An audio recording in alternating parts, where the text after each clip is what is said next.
Umaabot sa 1.4 milyong individual ang apektado ng habagat lumayas na Bagyong Krising at low pressure area sa bansa.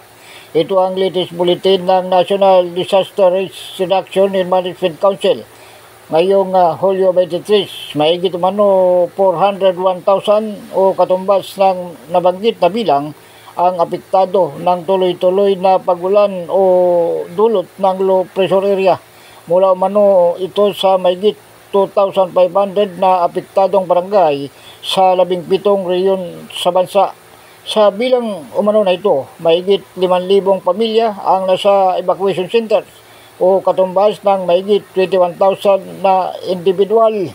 Samantala, umaabot naman sa 7 ang napaulat na nasawi sa pananalasa ng habagat, Bagyong Krising at low pressure area, kung saan nanatili sa 2 ang kumpirmado, 7 ang napaulat na nasaktan at 8 naman ang napaulat na nawawala.